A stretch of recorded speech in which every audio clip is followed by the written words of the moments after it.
할렐루야. 한 주간 편안하셨습니까? 네, 오늘도 이 예배에 참석하신 여러분을 주님의 이름으로 축복합니다. 다들 휴가들은 잘 다녀오셨는지 모르겠습니다. 또 휴가를 계획하고 계신 분들도 계실 텐데요. 날씨가 참 덥기도 하고 저도 짧게 한 3일 시골을 다녀왔습니다만 3일 내내 비가 왔습니다. 그래도 아이들이 좋아하니까 좋은 시간이었습니다. 여러분들도 다니실 때 건강들 조심하시고 이제부터는 정말 무더위가 계속될 것입니다. 각자 건강들 잘 챙기시고 다니실 때 차량을 가지고 다니신다면 운전들 조심하시기 바랍니다. 자, 오늘은 여호수아서 3장 1절에서 17절의 말씀으로 요단강의 의미라는 제목으로 여러분과 이제 은혜를 나누고자 합니다. 여러분들 요단강 이러면 뭐가 생각이 나십니까? 보통 우리가 요단강 이러면 장난삼아 얘기하잖아요. 너 잘못하면 요단강 건너간다. 내지는 우리가 잘 아는 찬송가 중에 주로 장례식에 많이 쓰잖아요. 요단강 건너가 만나리 며칠 후 며칠 후 이런 것들로 많이 사용을 하는데 왜 요단강을 그런 식으로 사용을 할까요? 주로 이제 죽음과 결부시켜서 그렇게 말들을 하긴 합니다만 사실 그런 것보다는 다른 의미들이 더 많이 있습니다. 자, 그래서 오늘은 그 의미에 대해서 우리가 한번 살펴보고자 하는데 오늘 말씀의 핵심은 바로 이 가나안으로 들어가는 길목에 있는 요단강에 대한 두 가지 의미입니다. 이제 이스라엘 백성들이 출애굽을 해서 광야에서 떠돌다가 하나님께서 인도하셔서 이제 가나안 땅에 들어가게 되죠. 자, 들어가려고 하니까 제일 먼저 만나는 게 바로 이 요단강이죠. 자, 그런데요, 이 요단강의 두 가지 의미는 우리가 홍해와 좀 비교될 수밖에 없어요. 왜냐하면 믿음으로 건너야 하는 것과 또 건너면 되돌아올 수 없다는 것이기 때문에 그렇죠. 그래서 홍해를 우리가 세례로 봅니다. 예수 믿고 거듭나서 세례를 받는다는 것은 홍해를 건너는 것과 같은 의미라 그 말이죠. 그래서 오늘 함께 오늘 말씀을 한번 생각해 보겠는데, 자, 오늘 우리는 이 전투하는 교회가 만난 이 첫 번째 위기를 만나게 됩니다. 분명히 하나님은 가나안을 약속의 땅으로 주시겠다고 말씀을 하셨잖아요. 너는 마음을 강하게 하고 담대하라 이렇게 하셨어요. 두려워하지 말라고 말씀하셨습니다. 그래서 마음을 준비하고 정탐꾼을 보내고 드디어 가나안을 향해서 가려고 하는 거예요. 그런데 그 앞에 떡하니 요단강이 길을 막고 있습니다. 기가 막힌 일이죠. 이스라엘 백성들은 광야에서 물이 너무 귀했잖아요. 얼마나 물이 귀한지 반석에서 물이 나오게 해야 할 정도였고 마라의 수물을 바꿔야지만 먹을 수 있었어요. 물 때문에 하나님을 원망한 적이 얼마나 많습니까? 그런데 그들이 만난 요단강은 엄청난 강이었어요. 적어도 그들에게는 바다처럼 크게 느껴지는 장벽이었다는 것이죠. 근데 여러분, 여기 이미지를 보시면 알겠지만 사실 요단강은 평소에는 아주 물이 적어서 그냥 이렇게 건너갈 수 있는 그런 곳입니다. 아주 좁은 데는 정말 물이 적어서요. 그냥 이게 또랑 정도의 수준? 그 정도로 밖에 안 보이는 그런 말이 강이지 사실은 개울이라고 해도 될 정도로 좁은 폭들이 많아요. 자, 그런데 이 1년 중에 가장 물이 넘쳐나는 시기가 있는데요, 요단강에. 바로 그때가 볼이 되는 시기인 바로 지금이에요. 이스라엘 백성들이 요단강을 건너기 위해서 요단강 앞에 서 있는 그때가 바로 1년 중에 뭐요? 가장 물이 많은 시기였다는 거예요. 하필이면 물이 가장 많은 시기에 요단강을 건너야 했다는 거예요. 지난 40년 동안 제대로 물이라고는 구경조차 못 해본 이 사람들에게 요단강은 차라리 절망이죠. 왜 하나님은 가나안 땅을 주시겠다고 마음을 강하게 하라고 담대하게 하라고 내가 너희와 함께 하게 있겠다고 말씀하시면서 정작 걸음을 옮기려고 하니까 제일 먼저 요단강으로 가로막으시는 거냐 이 말이죠. 다시 말해 믿음으로 떠나는 여정에 왜 어려움이 있고 장애가 있고 절망감이 몰려드는 환난과 시험이 있는 것입니까? 오늘 우리는 이 질문에 대한 답을 이 말씀을 통해서 찾아야 하겠어요. 자, 그런데 여러분, 이 오늘 사건과 유사한 사건이 40년 전에도 있었어요. 하나님이 이스라엘 백성들을 이제 애굽에서 나오게 하시기 위해서 모세를 준비시키고 열 재앙이라는 기가 막힌 일들을 행하시잖아요. 애굽의 신들이 무기력하게 하나님의 능력 앞에 굴복하는 모습을 차례로 보여주시면서 하나님은 이스라엘 백성들에게 내가 바로 너희의 하나님 여호와다 이렇게 말씀하셨어요. 그리고 마지막 장자의 재앙이 있고 드디어 애굽의 바로가 손을 들었잖아요. 이스라엘 백성들은 의기양양하게 이제 재물과 식량을 챙겨서 애굽에서 나옵니다. 자, 그런데요. 출애굽기 14장에는 재미있는 말씀이 기록되어 있어요. 출애굽기 14장 1절 2절의 말씀을 보십시오. 여호와께서 모세에게 말씀하여 이르시되 이스라엘 자손에게 명령하여 돌이켜 바다와 믹돌 사이에 비하히롯 앞 곧 바알스본 맞은편 바닷가에 장막을 치게 하라 라고 했어요. 여러분 여기서 돌이켜라는 말은 무엇을 말씀하고 있습니까? 돌이켜, 유턴하라는 거잖아요. 그러니까 하나님이 바닷가에 장막을 치라고 하셨다 그 말입니다. 그렇게 바다를 앞에 두고 진을 치게 되면 바로가 이스라엘 자손에 대해서 말하기를 그들이 그 땅에서 멀리 떠나 광야에 갇힌 바 되었다고 할 것이다 라는 거예요. 그러니까 하나님께서 어떻게 인도하신 거예요? 더 이상 물러설 곳이 없는 바다를 등지고 서게 하신 거예요. 4절 말씀에 보면 내가 바로의 마음을 완악하게 한즉 바로가 그들의 뒤를 따르니 내가 그와 그 온 군대로 말미암아 영광을 얻어 애굽 사람들이 나를 여호와인 줄 알게 하리라 하시매 무리가 그대로 행하니라 라고 말씀했어요. 그러니까 홍해 바다를 앞에 두고 배수진을 치게 하신 것은 누구의 의도라는 거예요? 분명히 하나님의 의도예요. 이것이 얼마나 중요합니까? 하나님은 분명한 목적을 가지고 세상을 다스리고 계세요. 비록 사람들 눈에는 그것의 절망처럼 보이고 어떻게 내 힘으로 감당할 수 없는 시험처럼 보일 수 있잖아요. 그리고 애굽의 바로는 그들이 그렇게 막다른 골목에 진을 쳤다는 말을 듣자마자 마음이 싹 변하는 거예요. 그래서 병거를 갖추고 선발된 병거 600대와 애굽의 모든 병거를 동원해서 총력을 다해서 이스라엘 백성들을 추격하기 시작하는 거죠. 드디어 애굽 사람들이 이스라엘 백성 가까이 굉음을 내면서 달려옵니다.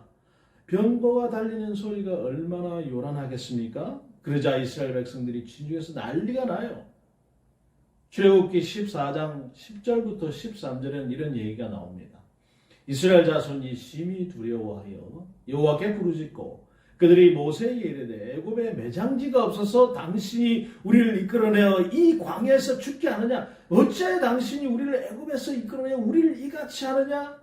우리가 애굽 땅에서 당신에게 이런 말이 이것이 아니냐? 이러길 우리를 내버려 두라. 우리가 애굽 사람을 섬길 것이라 하지 않았더냐? 애굽 사람을 섬기는 것이 광야에서 죽는 것보다 낫겠노라. 여러분, 이스라엘 사람들은 전투하는 사람들이 아니잖아요. 뭡니까? 애굽에서 노예로 지내던 사람들. 그런 그들에게 애굽의 군대는 그대로 죽음을 의미하는 것이죠. 이것이 출애굽할 때 이스라엘 백성의 신앙의 현 주소였던 것입니다. 그런데요, 하나님은 처음부터 이 막다른 곳에 진을 치게 하실 때 애굽의 군대로 말미암아 영광을 얻어 애굽 사람들이 하나님이 여호와라는 것을 알게 하시겠다고 말씀을 하셨어요. 지금은 원망이 필요한 시기가 아니라 믿음이 필요한 때죠. 그러나 상황이 그렇게 변하자 그런 생각은 다 어디로 가버리고 원망과 불평만 하는 거예요. 원망과 불평만 한다고 해서 여러분 상황이 달라지는 건 없잖아요. 그러나 이 어린 신자들은 일단 원망부터 하고 봅니다. 그때 모세가 했던 말이 있습니다. 출애굽기 14장 13절 14절 말씀입니다. 모세가 백성에게 이르되 너희는 두려워하지 말고 가만히 서서 여호와께서 오늘 너희를 위하여 행하시는 구원을 보라. 너희가 오늘 본 애굽 사람을 영원히 다시 보지 아니하리라. 여호와께서 너희를 위하여 싸우시리니 너희는 가만히 있을지니라. 너희는 가만히 서서 오늘 하나님이 행하시는 구원을 보라. 여러분, 이 얼마나 놀라운 말씀입니까? 그리고 하나님은 모세에게 말씀하시기를 지팡이를 들고 손바닥을 바다 위로 내밀어 그것이 갈라지게 하라. 이스라엘 자손이 바다 가운데 많은 땅으로 행하리라. 내가 바로와 그 병거와 마병으로 말미암아 영광을 얻을 때에 애굽 사람들이 나를 여호와인 줄 알리라 하시더니 이스라엘의 진 앞에 가던 하나님의 사자가 그들 뒤로 옮겨가며 구름 기둥도 앞에서 그 뒤로 옮겨 애굽 진과 이스라엘 진 사이에 이르러 서니 저쪽에는 구름과 흑암이 있고 이쪽에는 밤이 밝음으로 밤새도록 저쪽이 이쪽에 가까이 못하였더라 라고 했잖아요. 여러분, 하나님 분명한 대책이 있으신 거예요. 그러나 백성들의 눈에는 그것이 전혀 보이지 않는 것입니다. 상상조차도 할 수 없는 방법이기 때문에 그렇죠. 자, 여기에 믿음의 문제가 있어요.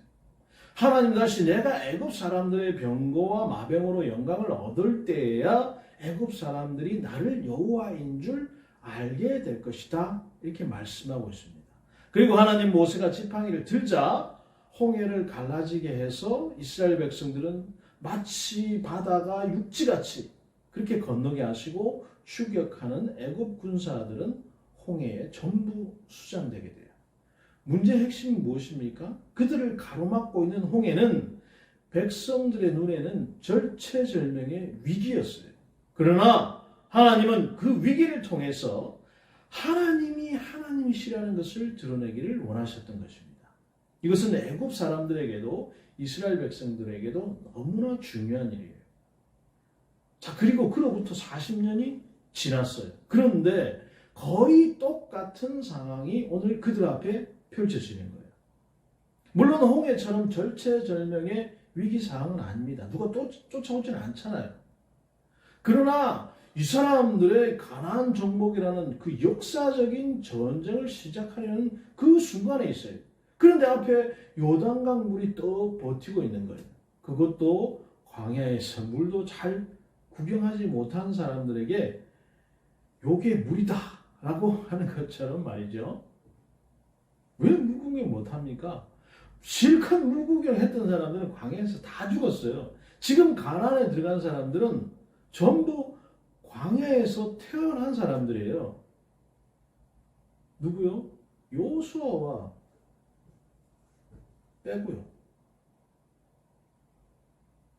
자, 여호수아와 200만의 백성들이 이제 아침에 일찍 일어나서 시딤에서 떠나서 요단에 이르렀습니다. 그리고 사흘 동안 가나안 정복을 위한 준비를 철저하게 했어요. 마음을 강하게 하고 담대했습니다. 정탐꾼을 보내서 라합이 신앙 고백을 하는 것을 만나게도 했어요. 아마 이 사건은 이스라엘 백성들에게 엄청난 사기 진작이 되었을 것입니다. 왜 그렇습니까? 정탐을 갔더니 여리고성의 여자 하나가 하나님이 이 성읍을 이스라엘 백성들에게 주실 철석같이 믿고 있더라는 것이죠. 그곳의 백성들은 두려워서 떨고 간담이 다 녹아내렸다고 얘기하는 거예요. 얼마나 사기 출천해서 길을 떠났겠습니까? 야, 이건 뭐 가면 그냥 무조건 이기는 거다. 그런데 시기가 맞지 않는 거예요. 한 번도 이런 상황을 생각해 본 적이 없기 때문에 아무 대책도 없어요. 기가 막힌 상황이죠. 자, 여러분 어떤 상황이 예상됩니까? 40년 전 홍해에서 이스라엘 백성들이 했던 행동이 예상되지 않습니까? 자, 그러면 오늘 이 요단강 앞에 이스라엘 백성들은 어떻게 했는지 한번 가보도록 하겠습니다. 자, 시딤에 정착한 후에 사흘이 지났어요. 드디어 관리들이 움직입니다. 백성들에게 얘기합니다. 레위 사람 제사장들이 언약궤를 매는 것을 보거든 너희가 있는 곳을 떠나서 그 뒤를 따르되 2000규빗 약 1km가 약간 안 되는 거리를 두고 따르라고 했어요. 지금 이 보시는 그림처럼 이런 형태의 행진을 하겠다라는 거예요. 그렇게 하면 행할 길을 알게 될 것이고 하나님께서 너희들에게 기이한 일을 행하실 것이다 라는 거예요. 그런 하나님이 행하시는 기이한 일을 경험하기 위해서 백성들이 준비할 게 있어요. 그것은 단 하나입니다. 뭡니까? 스스로 성결하게 하는 일이에요. 성결이야말로 성도의 살면서 불가능과 문제들을 해결하고 새로운 삶으로 이끌어주는 관문이라는 것입니다. 그렇다면 지금 이들에게 성결이라는 것이 구체적으로 어떤 행동이나 어떤 정결의식을 의미하는 것입니까? 우선 성결이라고 우리가 히브리어로 카다시라고 하는데요. 이 의미는 봉헌하다라는 의미하고 또 정화한다 그런 의미가 있어요. 그러니까 전쟁을 앞두고 몸과 마음을 깨끗하게 하고 하나님께 드릴 준비를 하라는 거예요. 내가 하나님의 소유라는 것을 인정하고 이 전쟁이 하나님께 달려있음을 생각하면서 너희들의 죄를 버리라는 것입니다. 이런 성결의 구체적인 의미가 드러나는 것은 바로 여호수아서 5장에 나오는데요. 5장에서는 여리고성이 무너지기 직전에 칼을 든 여호와의 군대 대장이 여호와께 요구하는 것이 있어요. 15절에 뭐라고 얘기하냐면 내 발의 신을 벗으라 내가 선 곳은 거룩하니라 라고 합니다. 여러분 이 말 어디서 많이 들어보셨잖아요. 이 말씀 모세에게도 하셨던 말씀이에요. 우리가 잘 아는 것처럼 신을 벗는다는 말씀의 의미가 무엇입니까? 내가 의지하고 있고 내가 내 공로라고 말할 수 있는 거 그거 전부 모두 내려놓고 하나님 앞에 들어서라는 거예요. 내 힘과 능력으로 무엇인가 해보겠다는 모든 노력을 내려놓으라는 것입니다. 여기서 여러분 생각해 보십시오. 이 전쟁은 힘에 의한 전쟁이 아닙니다. 하나님이 함께 하시느냐 아니냐 그것으로 판가름 나는 전쟁이에요. 적어도 이스라엘 백성에게 이 전쟁의 의미는 그런 거예요. 그렇기에 그들에게 가장 중요한 것은 하나님이 함께 하실 수 있도록 성결한 삶을 유지하는 것입니다. 그래서 그들은 요단강 앞에서 성결한 삶을 회복하기 위한 헌신의 시간을 가진 거예요. 하나님은 치열한 영적 전쟁의 현장에서 우리가 신을 벗기를 원하세요. 내 힘과 내 능력으로 살기를 중단하라는 거예요. 그것이 여러분 그리스도인들의 성결입니다. 이것을 분명하게 우리가 정리할 필요가 있어요. 그리고 또 한 가지 우리가 놓치지 말아야 할 중요한 것이 있는데 그것은 이 전쟁이 언약궤와 함께하는 전쟁이라는 거예요. 이 단락에서 가장 중요한 것은 제사장들이 언약궤를 메고 가장 먼저 앞서간다는 것입니다. 요단강에 발을 가장 먼저 담그는 것도 언약궤를 맨 제사장들이에요. 그러니까 하나님이 하시는 전쟁이라는 믿음이 이 전쟁의 핵심이라는 거예요. 여러분 7절과 8절을 보십시오.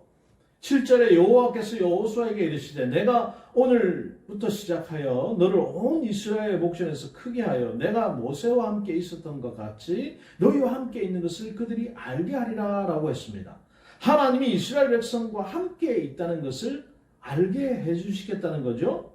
그렇게 되기 위해서 여호수아와 이스라엘 백성들이 해야 할 일이 있어요. 뭡니까? 8절에 너는 언약궤를 맨 제사장들에게 명령하여 이르기를 너희가 요단 물가에 이르거든 요단에 들어서라 라고 하는 것입니다.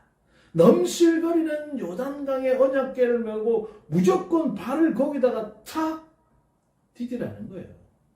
여러분, 이게 하나님의 방법이라는 거예요. 믿음의 시험입니다. 믿음으로 하는 전쟁이기 때문에 하나님의 방법이 황당해 보이고 이해가 되지 않더라도 순종할 것인가 아니면 인간적인 방법을 선택할 것인가 라고 하는 선택의 순간이에요.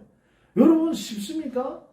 내 눈앞에 막 물이 막 넘실넘실 막 흘러가는데 거기다가 여러분, 장마철에 지금 얼마 전까지 장마철이었죠. 그 장마철에 뭐 겨울바람에 물살이 그렇게 빠른데 거기다 발을 턱 내딛는다. 그러면 순식간에 빨려가는 거예요. 그런데도 발을 내딛더라는 거예요. 믿음의 문제입니다. 여호수아가 이 산에서 백성들에게 하는 말이 여러분 10절부터 이어지고 있는데요. 먼저 우리가 11절을 봐야 돼요. 보라, 온 땅에 주의 언약궤가 너희 앞에서 요단을 건너가나니 라고 했어요. 13절은 온 땅에 주 여호와의 궤를 맨 제사장들의 발바닥이 요단물을 밟고 멈추면 요단물 곧 위에서부터 흘러내리던 물이 끊어지고 한 곳에 쌓여 서리라 라고 합니다. 여러분, 여기서 반복되는 표현이 무엇입니까? 온 땅의 주인이신 하나님이다 라는 표현입니다. 하나님은 온 땅의 주인이시잖아요. 그런데 그 하나님을 유형화시켜서 하나님 안 보이잖아요. 그걸 마치 있는 것처럼 유형화시켜서 하나님께서 직접 제작하도록 하신 것이 뭐예요? 언약궤입니다. 그 언약궤를 맨 제사장들의 발바닥이 요단물을 밟아야 한다는 거예요. 믿음으로 행하는 것이 먼저라는 거예요. 자, 우리가 이 말씀을 더 하기 전에 우리가 언약궤에 대해서 살펴볼 필요가 있어요. 3장하고 4장에는 무려 이 언약궤에 대한 게 17번이나 나오는데요. 3장에만 무려 10번이 나옵니다. 그러면 사실 이 3장과 4장의 초점이 무엇입니까? 언약궤를 메고 제사장들이 앞서간다는 거예요. 그런데 무게중심이 어디 있어요? 언약궤에 있습니다. 그렇다면 언약궤가 무엇입니까? 그것은 하나님의 임재를 상징하는 것이잖아요. 하나님이 그들과 함께 있다는 그림 언어였던 거예요. 언약궤 안에는 무엇이 있어요? 십계명의 두 돌판과 아론의 쌍난 지팡이 그리고 만나 항아리가 있습니다. 이것들은 모두 이스라엘 백성들 인간들의 연약함과 죄를 상징하는 거예요. 그리고 그 언약궤 뚜껑을 속죄소라고 부르는데 속죄소 좌우에는 구룹이라는 천사의 형상이 세워져 있어요. 그리고 1년에 한 번 대속죄일에 대제사장이 번제의 어린 양을 잡아서 그 피를 속죄소에 뿌립니다. 그럴 때 하나님께서 그 피를 보시고 죄를 사하시는 은혜가 있었던 것이 바로 언약궤의 핵심이죠. 근데 바로 이 언약궤, 하나님이 만나주시고 이스라엘 백성들의 죄를 덮어주신 그 하나님의 은혜의 언약궤가 이 전쟁의 최전방에 있는 것입니다. 이것은 이 전쟁이 누구의 전쟁이라는 거예요? 사실상 하나님의 전쟁이라는 거예요. 그러니까 하나님을 앞세우고 요단강에 들어가는 것이고 하나님을 앞세우고 전쟁에 참여하는 것입니다. 하나님을 앞세우고 하는 전쟁이라는 그 그림 언어를 보여주기 위해서 무려 17번이나 반복하고 있는 거예요. 그만큼 이 사람들은 아직도 어린 신자들이었다는 것이죠. 믿음이 없다는 것입니다. 근데 여러분, 잘못 오해하시면 안 됩니다. 여러분들, 제가 얼마 전에 언약궤에 대해서 말씀드린 적이 있어요. 마치 언약궤를 주술 다루듯이 언약궤만 들고 나가면 전쟁에 이기는 것으로 착각하는 그런 내용들을 제가 여러분들 말씀을 드린 적이 있습니다. 언약궤가 능사가 아니라는 거예요. 여러분, 지금 이것하고 그 이전에 말씀드린 그 언약궤, 그거하고는 전혀 개념이 틀립니다. 아니, 저번에 목사님이 언약궤는 뭐 그냥 저기 주술처럼 언약궤가 중요한 것이 아니고 우리의 믿음이 더 중요하다. 그렇게 얘기해놓고 지금은 언약궤가 중요하다고 얘기하는 이유가 뭡니까? 라고 얘기하실 수도 있는데 전쟁이 누가 전쟁을 하느냐 그게 더 중요합니다. 지금 이 전쟁은 누구가 전쟁하는 거라고요? 하나님을 앞세우고 하는 전쟁. 그러니까 사무엘에서 나오는 그 전쟁, 그러니까 홈리와 비나스가 그 언약궤를 들고서 전쟁에 나간 그것은 목적이 뭐라고요? 그냥 자기들의 이익을 위해서 언약궤를 들고 나간 거예요. 그러니 당연히 하나님께서 하실 이유가 없는 것이죠. 전쟁에서 이길 이유가 없는 것입니다. 누가 하느냐가 중요한 것입니다. 그것을 여러분 잘 이해하시기 바랍니다. 자, 가나안을 앞두고 겁에 질려있는 이 사람들에게 눈에 보이는 하나님의 이 언약궤가 얼마나 중요합니까? 그래서 이 언약궤를 메고 하나님과 함께 요단강에 발을 디디는 거예요. 그렇게 하나님은 이스라엘 백성들을 격려하시고 그들의 연약함을 도우고 계신 거예요. 제사장들도 언약궤를 메고 있기 때문에 담대하게 요단강에 발을 디딜 수 있지 않았겠습니까? 아무것도 없이 그냥 보여주는 거 없이 그냥 발만 디뎌라. 쉬운 일이 아니죠. 결국 여러분 이 이야기는 어떻게 되었습니까? 백성들이 요단을 건너려고 자기들의 장막을 떠날 때 제사장들이 언약궤를 메고 백성 앞에 나가더니 궤를 맨 제사장들이 보리베는 시기에 그 출렁거리는 요단강에 여호와의 언약궤와 함께 발을 디디게 되는 거예요. 홍해 시절과는 많이 달라졌습니다. 홍해를 앞에 두고 어린 이스라엘 백성들은 원망과 불평으로 일관했지만 요단강의 이스라엘은 비록 속으로 두려움이 있을 수는 있었지만 입으로 불평이나 원망을 하지 않았어요. 홍해에는 모세가 지팡이를 들었지만 요단강에서는 직접 발을 담가야 물이 갈라졌습니다. 15절에 뭐라고 얘기합니까?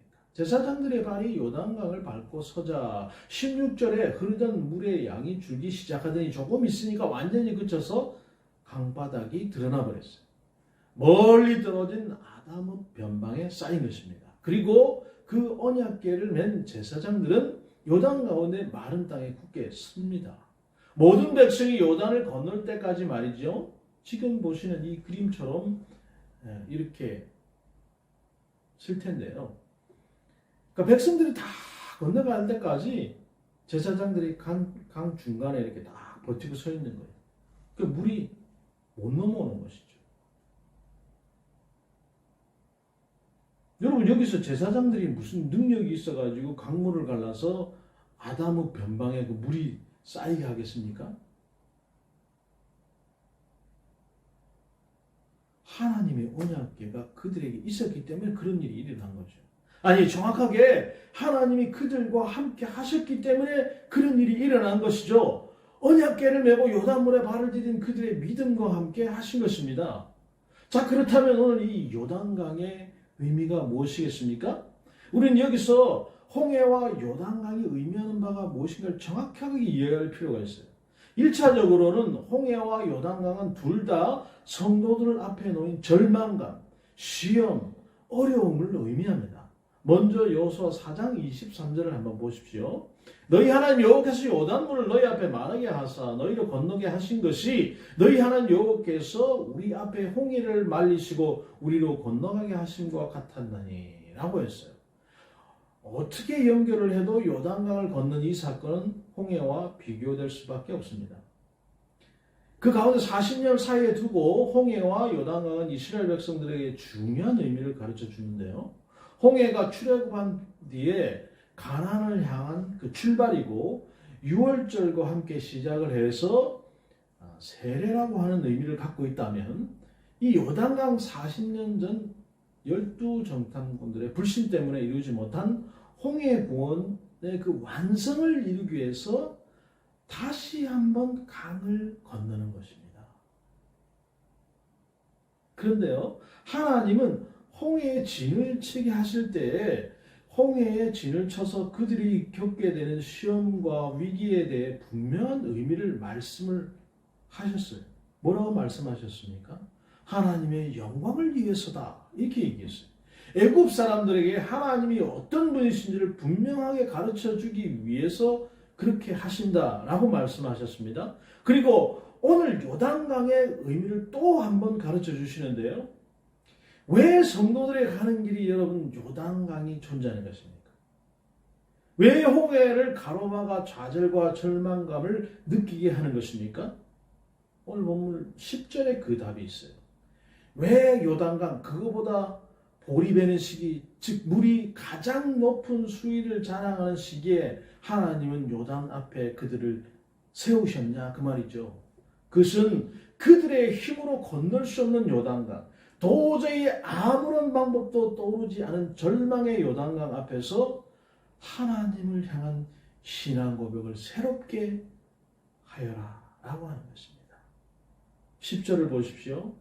또 말하되 살아계신 하나님이 너희 가운데 계시사 가나안 족속과 헷 족속과 히위 족속과 브리스 족속과 기르가스 족속과 아모리 족속과 여부스 족속을 너희 앞에서 반드시 쫓아내실 줄을 이것으로서 너희가 알리라. 할렐루야. 그러니까 도저히 건널 수 없을 것 같은 요단강을 걸어서 건너게 하실 때 이 요단강이 가지는 의미는 앞으로 가나안 땅에서 일어날 전쟁들 가운데 하나님이 너희와 함께 하셔서 이 요단강을 건너는 것처럼 이기게 하실 것이다 라고 하는 예표적 사건이다 라는 것입니다. 이것은 우리가 이렇게 해석할 수 있어요. 우리 앞에 놓인 요단에 앞으로 우리가 만나는 가나안의 수많은 전쟁을 승리하게 하시기 위한 위장된 축복이다 라는 것입니다. 요단강을 믿음으로 건넌 그 백성들은 앞으로 전쟁도 믿음으로 하게 될 것이라는 것이죠. 이것이 요단강을 보리베는 시기에 건너게 하시는 이유인 것입니다. 우리가 시련과 어려움 때문에 절망합니까? 우리 앞에 놓인 요단강이 너무 커 보이고 어려워 보이십니까? 우리 앞에 요단강을 놓으신 하나님 아버지의 마음을 여러분 한번 읽어보시기 바랍니다. 그리고 두 번째 언약궤를 앞세우고 건넜다는 것이죠. 지금 우리에게는 언약궤가 없죠. 그러나 우리에게는 누가 계세요? 성령님이 함께 계세요. 이스라엘 백성들이 자신의 능력이 아닌 하나님의 능력으로 요단을 건넜던 것처럼 우리도 내 힘과 내 능력이 아닌 성령님의 도우심으로 우리의 요단을 건너야 하는 것입니다. 홍해가 그렇듯이 요단도 내 힘과 내 능력으로 건널 수 없다는 것을 가르쳐 주신다는 거예요. 그래서 뒷날 뭔가를 이루었다고 생각할 때도 하나님이 고백하셨다. 하나님이 하셨다. 라고 고백하기를 하나님께서 원하시는 거예요. 여러분들이 잘해서 잘돼서 내 능력으로 해서 내가 이렇게 잘했다. 그걸 원하시는 게 아니고 하나님이 다 하셨군요. 지금까지 인도하신 분은 하나님이셨군요. 이 고백을 하시기를 원하신다는 거예요. 그리고 요단은 홍해처럼 되돌아갈 수 없는 배수진이라는 것입니다. 이스라엘 백성들이 홍해에서 애굽으로 돌아갈 수 없었던 것처럼 요단은 다시 돌이킬 수 없는 가나안을 향한 그 여정의 시작이라는 것이죠. 광야에서 삶을 끝내고 이제는 안식을 향한 걸음을 시작했다는 것입니다. 요단강을 건너는 날짜를 우리가 보면 정월 10일로 말하는 것은 유월절 양을 잡은 날이라는 거예요. 할례를 행하고 유월절을 지킨 것은 후대들에게 이 날을 기억하고 또 기념하기 위해서 그렇게 한 것입니다. 오늘 우리 앞에 요단처럼 생각되는 상황이 여러분 있습니까? 사막의 물을 광야에 강이 흐르게 하시는 하나님을 믿고 걸음을 여러분 옮기십시오. 이 길 끝에는 우리 주님이 함께 계셔서 우리를 푸른 초장으로 인도하실 것입니다. 이 축복을 모든 우리는 오늘 이 말씀을 듣고 있는 또 저와 여러분과 우리 예수 은혜교회가 되기를 주님의 이름으로 축복합니다. 그렇습니다. 늘 우리 앞에는 이 물이 넘실거리는 요단강과 같은 일들이 우리 앞을 가로막고 있죠. 그때 우리는 뭘 합니까? 내가 할 수 있는 최선의 모든 방법들을 다 강구해서 그 문제를 해결하려고 노력할 때가 많이 있죠. 그런데 그렇게 했는데도 도무지 이 문제가 해결이 되지 않고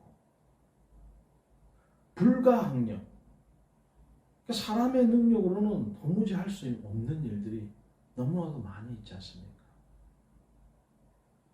얼마 전에 저랑 같이 공부를 했던 우리 전도사님 한 분이 이제 유방암 때문에 생사를 넘나드는 그런 경우에 처해서 기도를 해달라고 문자가 왔습니다. 참 이게 뭐 사람의 능력으로 여러분 할 수 있는 일도 있고요. 뭐 유방암이니까 뭐 가서 수술하면 되지, 항암 치료 받으면 되지, 그렇게 생각할 수 있어요. 근데 그걸 할 수 있는 조건들이 있어요. 그 조건이 안 맞으면 그 치료를 할 수가 없습니다. 항암 치료도. 근데 그 조건을 맞추기 위해서 사람이 할 수 있는 일이 무엇입니까? 아무것도 없어요. 오직 우리 주님의 능력으로 우리 하나님께서 그 항암을 할 수 있는 상황을 만들어 주셔야 항암 치료를 시작할 수 있는 거예요. 우리 같이 공부를 했던 학우들, 모든 목사님들이 한마음 한뜻으로 정말 기도를 열심히 했어요. 하나님 도와주십시오.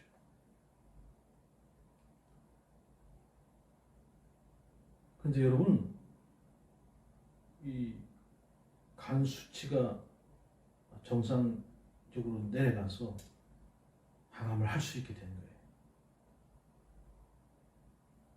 여러분, 이건 사람이 할 수 있는 일이 아니지 않습니까? 그럴 때 우리는 뭐라고 얘기합니까? 하나님이 하셨군요. 감사합니다. 우리의 모든 거 내려놓고 우리 앞에 있는 요단강을 이 헤쳐갈 수 있는 그것은 여러분 믿음뿐입니다. 하나님의 능력뿐이에요. 내 힘과 내 능력으로 할 수 있는 일들이 아닌 것입니다. 그것을 믿고 이 한 주간 여러분 또 이 여호수아에서 나오는 이 요단강의 의미를 잘 생각하시면서 한 주간 또 우리가 살아갔으면 좋겠습니다. 말씀 많이 보시고 뭐 휴가 기간이지만 휴가철에도 여러분 말씀을 손에 놓지 않고 하나님과 동행하는 여러분들이 다 되셨으면 좋겠습니다. 감사드리고요. 우리는 다음 주에도 이 영상 예배로 또 찾아뵙도록 하겠습니다. 한 주간 주 안에서 승리하시기 바랍니다.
정해